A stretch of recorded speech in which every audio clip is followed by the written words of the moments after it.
and welcome to this weekend edition of Crossover. I'm Yi Xu in Beijing, and today with me are Candy Lin and Nels Fry. Welcome to Crossover. Thank you. Thank you for coming here. Well, ladies first, I'm going to start with you, Candy. I know you are an entrepreneur and a fashion designer here in Beijing. Tell me a little bit about your design. I see you have some of your pieces here in the studio with us. Yeah. Well, basically, my clothing line is called Candy and Caviar. And I officially started the company in 2008, but we created our first collection in 2009. And now we're going on our fourth collection. Okay. Very unique name, Candy and Caviar. I obviously understand the candy part of it, but caviar, what? So basically, when I first started the line, our line is quite casual. It's simple, casual, edgy. And basically, the candy is the fun side of it, the casual side. And caviar is the sophisticated, high-end side of it. So we combine both sides, the high-end feel with the casual look, which is our hoods, our cotton, our dress shirts. And the high-end side is our wools and silk. Okay, very it's fun name. A combination. Sure. And Nels, you are a editor of Lifestyles magazine. That means that you're very much in tune with fashion, all sort of aspects of design, yeah? As much as possible, I suppose, yes. It's always a little bit, people are always wary of using the term expert, but... Well, I would certainly be wary of using that term, but I'm familiar with some fashion things happening here. Sure. And you're familiar with Candy? Yeah, we've known each other for a while, yeah. So how would you describe her line? I would add to what she's saying, basically saying that it's kind of it's a fusion of formal and casual. It's quirky without being fussy in terms of, but there are pieces for the fussy man like this, you know, which can be. So there's kind of it's a easy to wear, but distinctive and a good emphasis on fabric, and it's things which actually most young men can wear, I think, as opposed to being very radical to the extent that people would feel uncomfortable. Almost a very urban sort of feel to it. But let's talk about your bow tie. So this is one of your bow ties. Yes, it's our Elliot bow tie. Okay, it should be called a Nels bow tie. It should. Our next bow tie is called Nels. No, bow ties. I mean, seriously, are they really having a comeback? Like, bow tie seems to be something from the 1950s. Yeah, well, I mean, personally, I think it's a combination of how our style goes. So it's edgy. We still incorporate the preppy look, and that's why we have the bow ties. And we also have the regular ties, which are skinny and using the same fabrics as our clothing. So everything all ties in a little bit. Okay. Nels, do you wear bow ties often? Actually, I don't. I mean, I usually just wear bow ties when I'm wearing black tie with my, black tie ensemble. But otherwise, not so much. But I'm glad to have this opportunity to wear one. I mean, you said 1950s. I mean, I think 1950s is of course the type. And right now, it is the 1950s are extremely popular, and the early 60s. Right. It's sort of the feeling of these the last.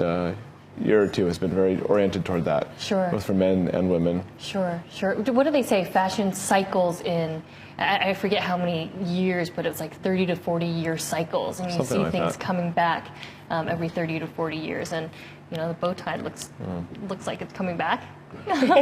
Sure. Why not? And I see you have a few more bow ties hanging there. These are a few of them. We have a linen one, which is also one of my favorites because our linen shorts are quite popular right now. Yeah. I don't know. I think you'd look kind of cute wearing a bow tie. Yeah? Maybe around my head? Maybe. I can imagine it. Maybe. I don't know. Women can wear them. I've seen. I don't know. Anyway. Absolutely. Yeah, exactly. I agree Why completely. not? It's the whole androgynous look, right? Unisex. Sure. Which I really like, yeah. Can you share some of these with us? Yeah, sure, of course. So basically, this is our men's blazer, which is our most popular piece. And I personally like our men's stuff a lot more. So a lot of times when I make stuff for myself, I kind of just shrink the men's stuff and then wear it myself. Oh. Yeah. But our signature is the hood. So this is one of the blazers with the hood. Every season we do recreate the hooded blazer in a different way. This is our hooded vest. It's a similar take of the blazer.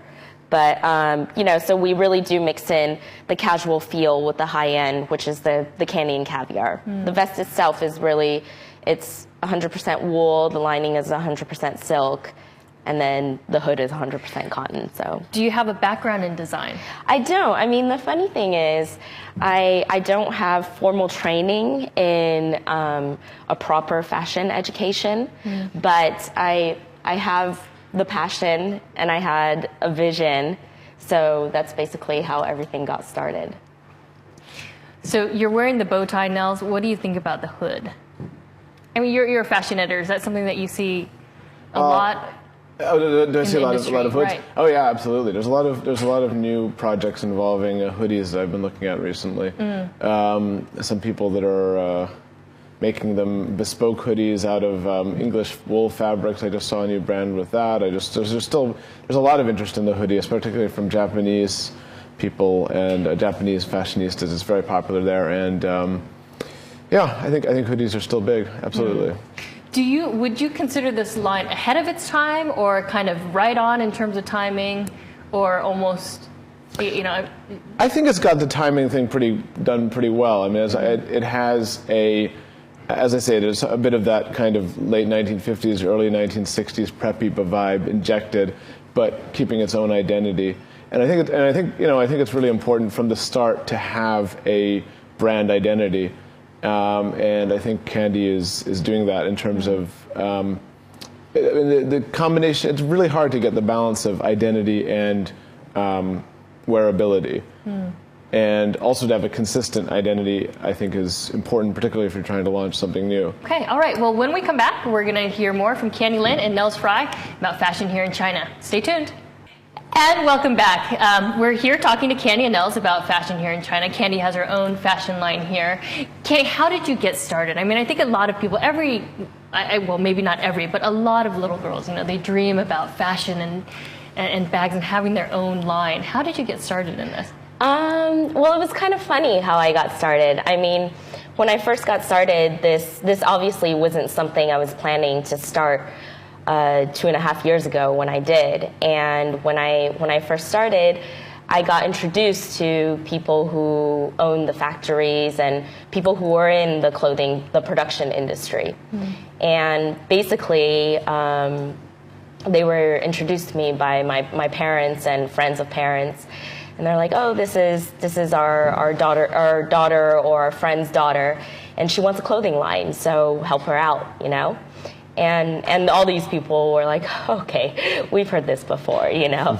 Like, sure, we'll entertain her for a couple years, and then she'll find something else.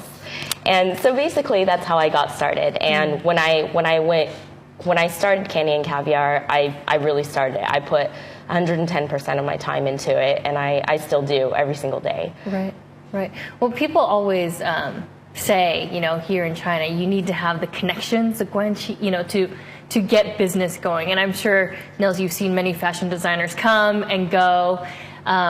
It's been 2 years, and so I want to ask both of you, you know, why do you think you've been so successful? How have you been able to succeed when so many others haven't been able to? I mean, I think now more than ever, having a clothing line is no longer just about design and producing new clothes. It's about press, it's about marketing, and I think when we first started, we got lucky because we had some celebrities wear some of our clothes, and that kind of just took off immediately after that. It helped us a lot, so it was kind of a little leverage and a little push we got. Sure. And talking about celebrities, I know that particular celebrity that really likes your vest is will.i.am from Black Eyed Peas. I think we have some pictures of him wearing your vest. So tell me, like, this was right when you launched your line. Yeah, it was our first collection, actually. Our very first collection, it was being displayed in a showroom in LA. Okay. And basically, will.i.am went into the showroom. He works with the stylists who own the showroom. And he went in there and saw the stuff, and he was like, this is so mean. I want all this stuff. And they called me, and I was like, you can give it all to him. Did you do a little dance in your office afterwards? For sure. Yeah, so that's how it started. And then he kept coming back, and then I started seeing pictures sent to me by random people, or my friends, who saw it on some Japanese blogs or paparazzi photos, and they'd be like, oh, will.i.am is wearing another vest of yours. And there was a blog, actually, and they basically they post pictures of celebrities and then tell you what they're wearing, and then link you back to the brand's website. And that's how we got quite a lot of hits. And obviously, when people see it on him, they want to look for that vest, so they kind of go back to our website and buy it. Right. Back to the question about, staying power, I guess, for young fashion designers, especially here in China. I mean, the competition is so fierce. What do you think is the key to being successful? And this is for all the viewers out there, because I know we have a lot of viewers who are out there wondering, okay, how do I do something like what Candy's doing? Compared to other designers I know about here, one thing which is interesting that Candy is doing is that it is a bit more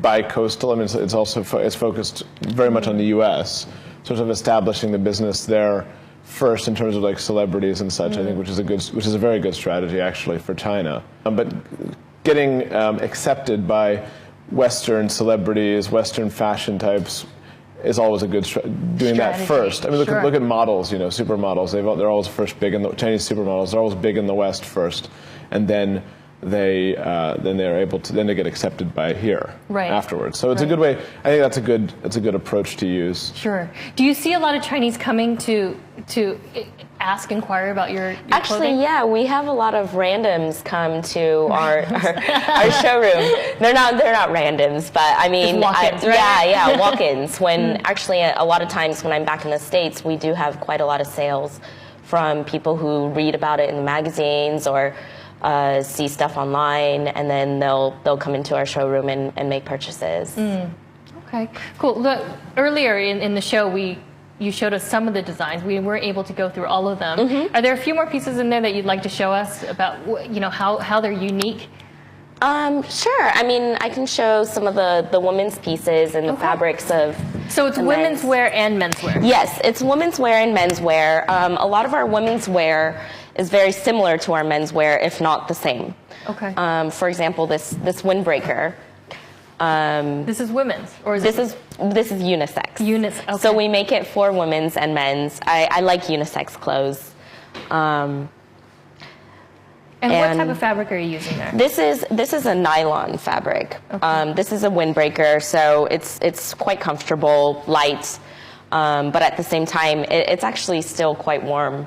I wear it on cold days like today. Right. Yeah. What makes I spend a lot of time finding fabrics that make our designs a little more unique, because we do stick with more of a simple look with little details. But for example, this shirt is perforated. It's one of my favorite fabrics. There's little holes in it. Okay. Yeah. Oh, neat. So this is a men's shirt or a women's shirt? Yes, this is a men's shirt. I could see there are little tiny perforations in the. Okay, interesting. I was gonna, it is quite a simple kind of standard design with a little bit of flair. Yeah, yeah. So is a lot of this derived from your own personal style? Is it? It is definitely. Do you have designers that you kind of? We've collaborated with designers in the past for our first collection, and then after that, we kind of had a specific vision and veered off to that direction. Okay. This is one of our women's blazers, again with the hood. A mix of the formal and the casual. What type of person would be buying your clothes, ideally? Ideally, people with style. But at the same time, a lot of our pieces, they're versatile. Like I said, our shorts are quite simple as well. So, anyone could really look great in this. Really? Yeah, I think so. What about Nels? Nels would look great in it. We haven't seen my legs. You don't know that. I think I would just like to add that. I mean, I actually quite agree with that, with what she was just saying about the shorts, and actually that shirt too. I mean, I would say that those are pieces. There's some pieces which are things which just about anyone could wear, right? And there's some things which are a bit more statement pieces, which probably take a more bold, a personality, more bold, and more kind of fashion forward style, like the performer. What was his name? We were just seeing, and Will.i.am. Will.i.am, yes. I mean, I could certainly like see myself in any of those shorts, or if there were like trouser versions of them, that too, or I'd really like to have that perforated shirt. So, a vest maybe less so. It's would you wear this? So I think actually we need a. Maybe if I worked out. I would love to see the clothing on a model or something. So I don't know. I mean, it's kind of cold today. But Nels, would you be willing to try on some of the shorts? The shorts, the top, the clothes. You know, there's a sweater there, so it's a little cold. But maybe you. Sure, I'm not sure. You can. Sure, I'd be happy to. I mean, if you could tell me what is in. Do you want me to, what is in my editor, size? Model. Maybe this one you could. Okay, try sure. Do you want? Will the shorts be in his size? Since we could take a look at his legs. we can try if you're okay with that. Yeah, I could. I'm fine with it. Why don't you put together like an ensemble, and then we can have him go into the dressing room and try something on, and then he could come back on stage. Okay. And show us what that looks like. Okay. Of course, it's all going to be with like the same shoes, I guess. That's okay. Maybe we'll take the purple socks off. No, let's keep those on. So why don't you pick something out, and then right. we'll have him go off stage, and while we talk some more, you can get dressed. Okay. Cool. Okay. Great. Okay, when we come back, we're going to hear some more from Candyland, and we're going to see Nels in his brand new outfit. All right, stay tuned. And welcome back to Crossover. Now, we're missing one guest because Nels is actually off stage. He's putting on some of the clothing. That's going to be exciting. He's going to be our candy and caviar model. Yes, he's going to be a model right here on the Crossover stage. We're going to make him do a catwalk too. So while he's away, Candy, I just wanted to ask you some questions about, how you got started. This was a few years ago. Yeah. You don't have a background in fashion. What are some of the, the challenges that you had when you first started? The funny thing is, when I first started, I gave them a picture and I was like, okay, this is what I want to make. And they're like, where are the measurements? What type of clothes do you want? What type of, thread do you want? What type of seam do you want? And I was like, I don't know. And then more and more, I got all these questions that I was just like, okay, this isn't going to work. I'm going to have to do something else. And so basically, that's when I decided I'm going to postpone the launch of Candy and Caviar and instead spend that 10 months in the factories and learn hands-on. Right. Our model is here. Okay, we're going to bring him on stage in a second, but let's take a look at a video. I know there.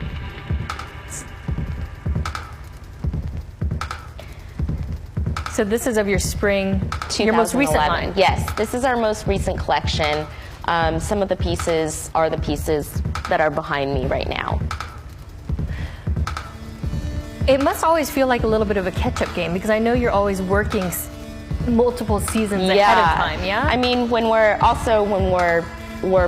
promoting the spring 2011 collection, we're designing the fall 2011. So everything overlaps a little bit.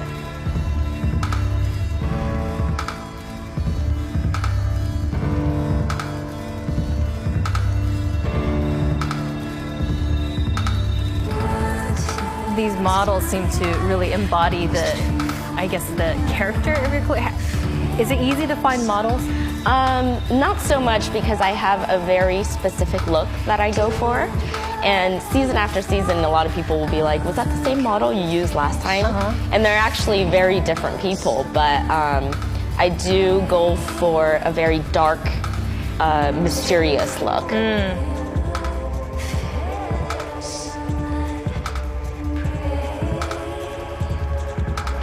This video really captures a lot of the fabrics and a lot of the details of our clothing. Are models easy to work with? Actually, they're great. Yeah, I hear a lot of horror stories about working with models, but I mean, all the models that I've worked with in Beijing have been great, and a lot of them have become close friends of mine, so. Good. All right, well, speaking of models, we have our fashion editor come model. Let's invite him back onto the stage. Looks great. I think it looks very you. You must be a little cold because I know it's winter time and it's a little cold. Well, English schoolboys, you know, all winter in shorts and a blazer. So what did you feel, you know, putting it on? Like, well, I felt that I was wondering whether the shorts would be a little bit tight, and they kind of are. But I mean, I guess I'm a slightly out of shape version of the fit model. You know, and I was thinking, wow, okay, this really works actually, and it could be. I was a little bit surprised, you know, because I've seen her runway shows before, and I never quite imagined myself in a candy and caviar ensemble, but wow, okay. It still has a little bit of you in it, a lot of candy and caviar in it, but you definitely pulled it off. Definitely well done, me. well it's done. Me. You're right. I mean, it definitely takes a certain person to pull this off. I think this look. Yeah. Especially with the bow tie. Well, actually, I mean, I think that's true. But what I think what was interesting in my mind as I was wearing this was that.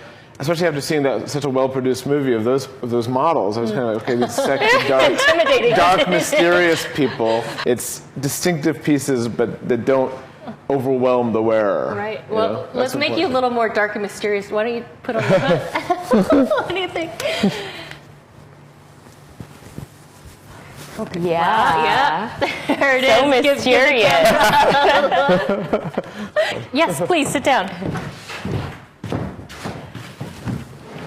Question for Candy: where do you see your line being in 2 years? And Nels, what do you think? You know, what sort of place do you think something like this is going to have in China? Oh, I think this could do much better in China than in the States. Actually, I think there are a lot of people here that would be a lot of men that would be that are extremely open-minded when it comes to fashion, in a way that there also exists in the States, but I think it's just more widespread here. And I think these pieces, which are very wearable, but with a new look, a new quirkiness, I think people are going to really take to that. I think it's perfect actually for the China market. I mean, in the States, a lot of people have. If I think about my peers and my friends in the U.S., and a lot of them have kind of more conservative notions about fashion, and they don't by the time you reach a certain point, you're not really willing to venture out too much. Right. I mean, even me actually. I mean, but I think people in China are much more open-minded because they don't really have the tradition to hold them back when it comes to how they dress. I mean, or how things should look. How things should look. Yeah. Right. Yeah.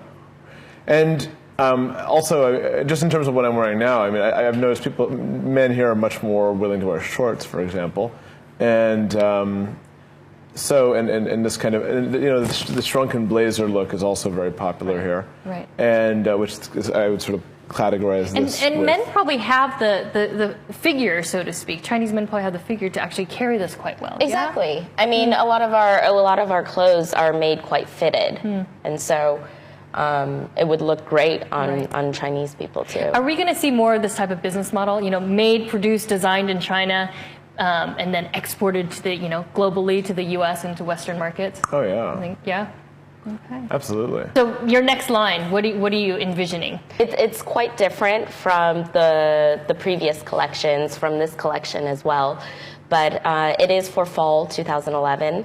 So there's actually going to be a lot of cotton involved and a lot of sweatshirts, but still tying in the formal look. Okay, all right. Well, always looking a year ahead. Yeah. Must be a tough business to be in. All right, well, I want to thank you, Candy and Nels, for being here on Crossover with us today. And I want to thank our viewers at home for tuning in. We'll see you next weekend on Crossover. Bye for now.